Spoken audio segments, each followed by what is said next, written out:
It tells us music is everything. Everything that we do is music. The work of art should be a ball of fire in one's hand. The red sky, rising sun, flames of furnaces stoked by the bodies of the working people. This is called 1877, the reign of the rebel. Gives a bit of context for what I was talking about earlier. Not work, not bread. We demand pie.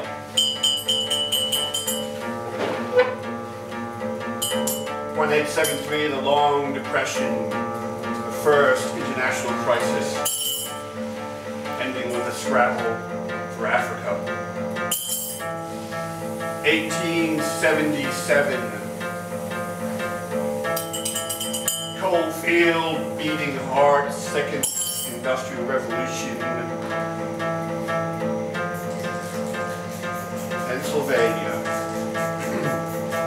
Molly Maguire's framed and broken Molly Maguire's hanging from a beam.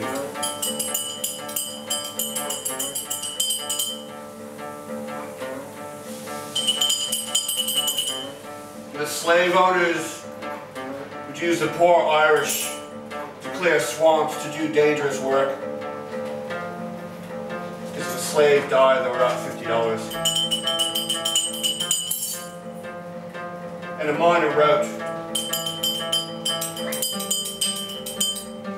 "Since last I saw you, I have buried my youngest child, and on the day before its death, since I last saw you, I have buried my youngest child, and on the day before its death, there was not one bit of victuals in the house with 6 children. And on the day before its death, there was not one bit of victuals in the house with 6 children."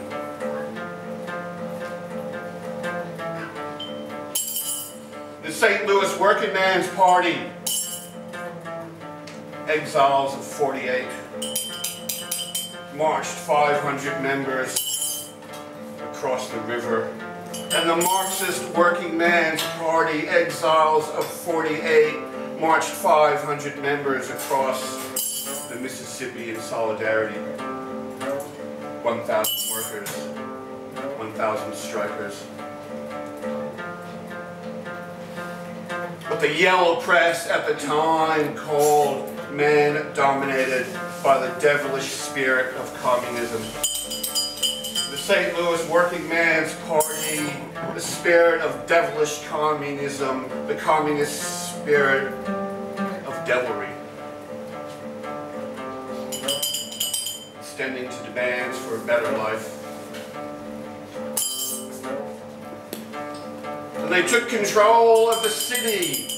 They set up the St. Louis Commune, and they took control of the city, and they set up committees, and they organized patrols. They kept a lid on the looting and the violence. They took control of the city, and they set up the commune, and they set up committees. And in a large rally, a black man spoke for those 600 roustabouts who toiled on steamboats, who worked on the levees, and a black man spoke for the roustabouts.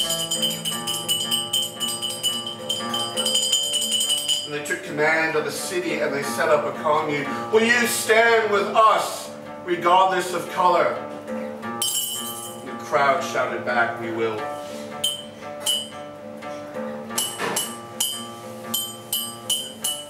Not organized.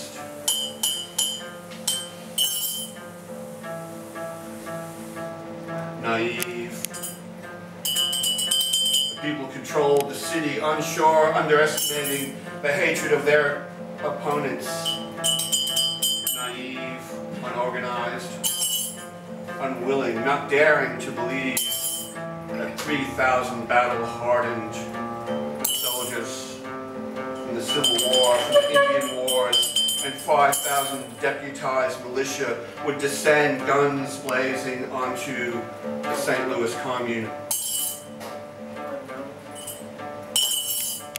And across that summer, scores were killed by the army, many more were killed by the militias, unknown, killed by the vigilantes, thousands imprisoned, hundreds injured,